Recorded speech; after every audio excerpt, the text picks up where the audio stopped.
Assalamualaikum warahmatullahi wabarakatuh. Saya Reski Amaliaha dari akuntansi S1 kelas A dengan NIM 19921411008 Universitas Negeri Makassar. Baiklah, pada video kali ini saya akan membuat tugas untuk memenuhi tugas ketiga pada mata kuliah Pengauditan 1 yang diampuh oleh Ibu Samira Dunahir, SE, M, Bus, PH, DAK, CA. Langsung saja pada materinya. Tugas 3, sejarah perkembangan audit di Indonesia. Sedikit kita akan membahas sejarah perkembangan audit di dunia. Pengauditan telah dilakukan sejak abad ke-15. Diketahui bahwa pada sekitar awal abad ke-15, jasa auditor telah mulai digunakan di Inggris. Meskipun pengauditan telah lahir sejak beberapa abad yang lalu, namun perkembangan yang begitu pesat baru terjadi pada abad ini. Selanjutnya, sejarah auditing di Indonesia. Profesi authorship di Indonesia masih tergolong baru. Pada masa penjajahan Belanda, jumlah perusahaan di Indonesia belum begitu banyak, sehingga authorship dengan sendirinya hampir tidak dikenal di Indonesia. Perusahaan-perusahaan milik Belanda yang beroperasi di Indonesia pada waktu itu mengikuti model pembukuan seperti yang berlaku di negaranya. Situasi seperti ini berlangsung hingga Indonesia merdeka. Authorship baru mulai dikenal di Indonesia setelah tahun 1950-an, yaitu ketika semakin banyak perusahaan didirikan dan authorship sistem Amerika mulai dikenal, terutama melalui pendidikan di perguruan tinggi. Selanjutnya kita akan membahas sejarah berdirinya IAPI atau Institut Akuntan Publik Indonesia.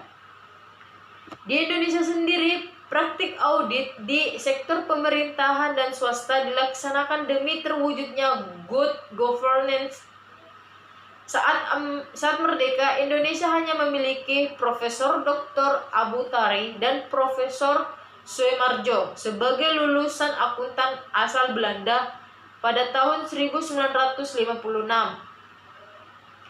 Beliau bersama Basuki Siddharth, Hendra Darmawan, Tan Tong Jo, dan Goti Sim mendirikan perkumpulan akuntan untuk NKRI bernama IAI atau Ikatan Akuntan Indonesia pada tanggal 20 Desember 1957 pada pukul 19.30. Alasan beliau mendirikan IAI adalah sebab mereka tak mungkin menjadi anggota NIFA, Netherlands Institute Fund Accountants, maupun VAGA atau Vereniging Academies Government Accountants.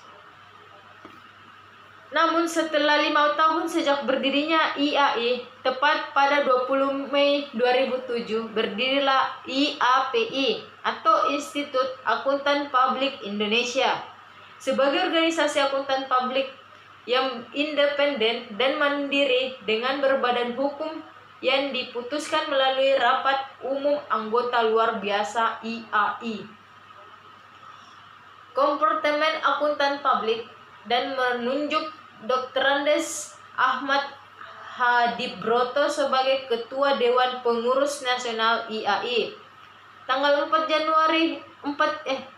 Juni 2007, IAPI resmi diterima sebagai anggota asosiasi pertama oleh IAI pada 5 Februari 2008 melalui PMK nomor 7/OMK.01/2008 mengakui IAPI sebagai organisasi profesi akuntan publik yang berwenang melaksanakan ujian sertifikasi akuntan publik, penyusunan dan penerbitan pendidikan berkelanjutan bagi seluruh akuntan di Indonesia atau NKRI. Baiklah, sekian materi yang dapat saya sampaikan. Apabila ada kesalahan kata atau materi yang saya bawakan, mohon dimaafkan. Wassalamualaikum warahmatullahi wabarakatuh.